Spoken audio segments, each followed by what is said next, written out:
بسم اللہ الرحمن الرحیم۔ جب عمران خان نے 28 اکتوبر کو لاہور لبرٹی چوک سے ایک لانگ مارچ کا آغاز کرنا تھا، جس میں جا کے جب عمران خان وزیر آباد پہنچے تھے تو ان کے اوپر جان لیوا حملہ ہوا تھا جس میں ان کو گولی لگی تھی۔ اس سے ایک دن پہلے 27 اکتوبر کو اسلام آباد میں ایک پریس کانفرنس ہوئی تھی، اور وہ دنیا کی تاریخ کی ایک منفرد پریس کانفرنس تھی۔ D G I S P R press conference کرنے آئے، اور ان کے ساتھ اس وقت کے جو ڈی جی آئی ایس آئے تھے جنرل ندیم انجم، وہ بیٹھے ہوئے تھے، اور ٹی وی والوں کو اپنی جان پہ بن گئی تھی کیونکہ پہلے آرڈر یہ تھا کہ ان کی کوئی تصویر نہیں دکھائی جائے گی، اور پھر اچانک وہ پریس کانفرنس کرنے آ گئے۔ اور پھر دنیا کی تاریخ کا یہ منفرد واقعہ تھا کہ کسی بھی خفیہ ایجنسی کے سربراہ کی اس طرح سے میڈیا انٹریکشن یا پریس کانفرنس، یہ غیر معمولی قسم کا واقعہ تھا۔ آج اکتوبر کا مہینہ تو نہیں ہے، آج فروری ہے، اور 11 فروری ہے۔ آج 11 فروری کو ہم نے پاکستان کی تاریخ کے اندر ایک منفرد واقعہ اور دیکھا ہے، اور وہ منفرد واقعہ آج جناب چیف جسٹس یحییٰ آفریدی کا بطور عدالتی سربراہ ایک پریس کانفرنس نما نشست ہے۔ فرق یہ ہے کہ جو general Nadeem Anjum I S I chief کی پریس کانفرنس تھی، ظاہر ہے کہ وہ ٹی وی کے اوپر براہ راست نشر کی گئی تھی، بہت ساری باتیں اس میں ہوئی تھی، چلے اس میں اب نہیں جاتے، لیکن آج فرق یہ تھا کہ یحییٰ آفریدی صاحب نے پریس کانفرنس تو کی ہے، لیکن اس پریس کانفرنس کو ٹی وی کے اوپر نشر نہیں کیا گیا۔ اب آپ کہیں گے کہ میں یہ کیا بات کر رہا ہوں یا اس سے کیا معاملہ ہے، تو وہ میں ذرا ڈیٹیلز آپ کے سامنے رکھنا چاہتا ہوں۔ آج چونکہ آئی ایم ایف کا وفد جو ہے وہ بھی سپریم کورٹ کے اندر آیا ہوا تھا، اور پھر اچانک یہ پتا چلا کہ جو سپریم کورٹ کی پریس ایسوسی ایشن ہے، جناب یحییٰ آفریدی جو ہیں بطور چیف جسٹس، ان کے ساتھ آج ملاقات کریں گے اور بہت کچھ ان سے بات چیت ہوگی۔ اس کی وجہ یہ ہے کہ بتایا گیا جی وہ کل جوڈیشل کمیشن میں جو کچھ ہوا ہے اس کے اوپر صحافیوں کے سوالوں کے جواب دیں گے، اور یہ جو آئی ایم ایف کا وفد آیا ہے اس حوالے سے بھی بات کریں گے۔ اور چونکہ آئی ایم ایف وفد نے تقریباً کوئی 1 گھنٹہ ملاقات کی 6 رکنی وفد نے، اور چیف جسٹس نے عدلیہ سے متعلق بریفنگ دی اور آئینی بینچ اور ججز تعیناتیوں سے متعلق۔ لیکن اب سوال یہ ہے کہ اب جو چیف جسٹس نے گفتگو کی ہے، اس گفتگو کے اندر انہوں نے کیا فرمایا ہے؟ بہت سارے سوالات تھے۔ ایک تو ظاہر ہے پورے پاکستان میں تاثر یہ ہے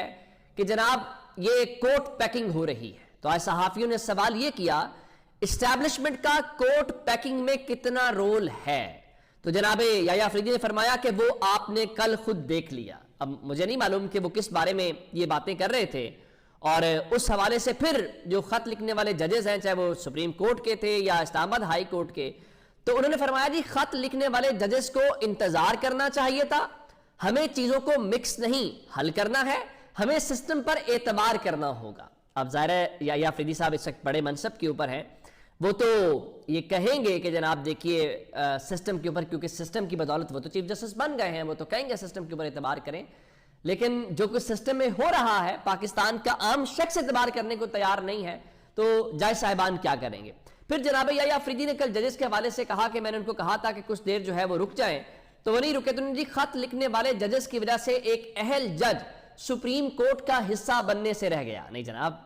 آپ ٹھیک ہے، آپ کے پاس اختیار ہے، عہدہ ہے، آپ کچھ بھی کر سکتے ہیں، لیکن یہ ججز کے خط لکھنے کی وجہ سے نہیں۔ آپ کو پتا ہے جو حصہ بنے ہیں وہ کیوں حصہ بنے ہیں، جو حصہ نہیں بن سکتے وہ حصہ کیوں نہیں بنے۔ پھر وہ پشاور ہائی کورٹ کی بات کر رہے تھے کہ وہاں اگر کل ججز بائیکاٹ نہ کرتے تو دوسرے نمبر والے آتے، پھر چوتھے آپ کیا کر لیتے؟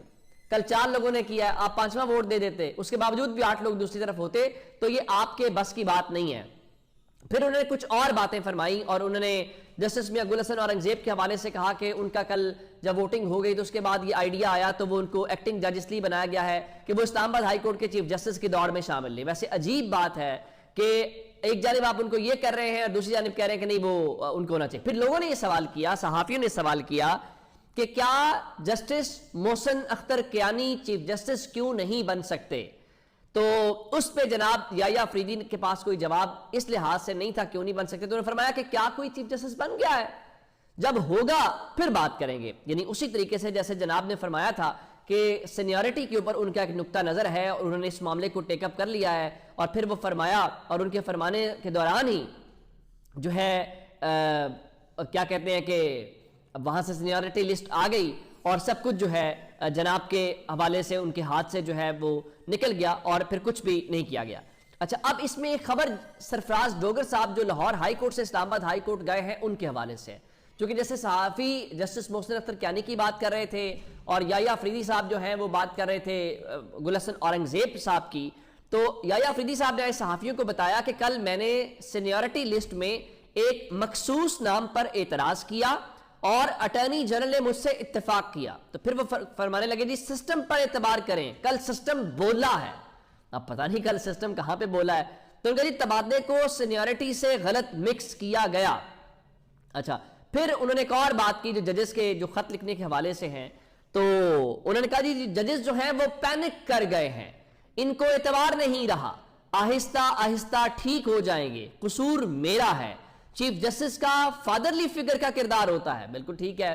اس ملک میں ہر کسی کو لگتا ہے کہ اس کا فادرلی فگر کا کردار ہے، وہ کوئی بھی چیف ہو، وہ کسی بھی محکمے کا ہو، تو خیر یہ باتیں جو ہے وہ ہوئی۔ اچھا، پھر جب انہوں نے یہ ساری باتیں یہاں سے کر لی ہیں اور اس کے بعد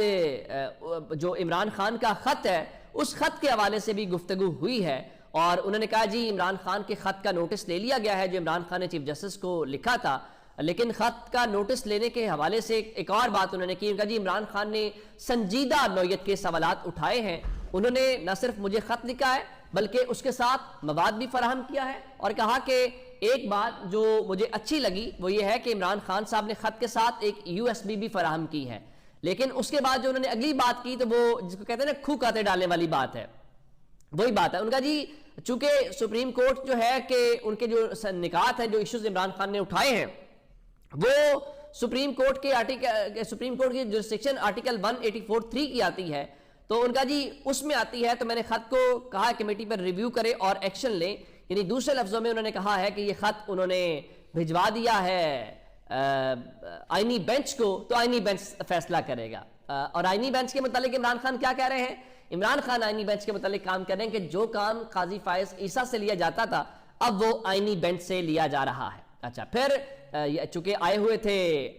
وہ دوسرے IMF والے، تو اس کے حوالے سے کیا کچھ ہوا وہ بھی بڑا دلچسپ معاملہ ہے، اور یحییٰ افریدی صاحب فرما رہے تھے کہ دیکھیے لوگوں کو پتا ہونا چاہیے کہ IMF کا وفد کیوں آیا ہے، شفافی، جناب لوگوں کو یہ بھی پتا ہونا چاہیے تھا کہ کل جوڈیشل کمیشن کے اجلاس میں کیا ہوا، ججز نے بائیکاٹ کیا نہیں کیا، اس کو تو آپ نے شفافیت کے تحت نہیں بتایا۔ آپ سے گورنمنٹ کے لوگ ملاقاتیں کرتے ہیں شفافیت کے نتیجے میں، تو وہ بھی پتا ہونا چاہیے، لیکن وہ بھی آپ جناب نہیں بتاتے۔ تو اور پھر ان کی گفتگو سے یہ تاثر آیا ہے کہ جناب نے IMF کے سامنے 26 بیانی ترمیم کا بھرپور دفاع کیا۔ کیسے؟ ان کا جی جو IMF ہے وہ آئے ہوئے تھے اور انہوں نے کہا جی اس سلسلے میں IMF نے جو باتیں شاتیں کی ہیں تو ہم نے IMF کو کہا ہے کہ ظاہر ہے کہ یہ معلومات جو ہیں وہ ہم نہیں دے سکتے، لیکن ہم نے IMF کو جواب دیا ہے کہ ہم نے آئین کے تحت عدلیہ کی آزادی کا حلف اٹھا رکھا ہے۔ اب بندہ اس کے اوپر ہنسے، اس پر کیا کرے کہ اگر آپ یہ کہتے ہیں کہ عدلیہ کی آزادی کا آپ نے حلف اٹھایا ہوا ہے، اگر یہ آزادی ہے تو پھر جہاں آزادی نہیں ہوگی وہاں کچھ کیا ہوگا؟ تو جی ہمارا کام نہیں ہے کہ ہم نے جو ہے وہ آپ کو ساری تفصیلات بتائیں، بالکل ٹھیک ہے۔ پھر ان کا جی IMF کو بتایا ہے کہ ججز تقرری کے لیے پارلیمنٹ کمیٹی کے فیصلوں کو عزت نہیں دی گئی، تو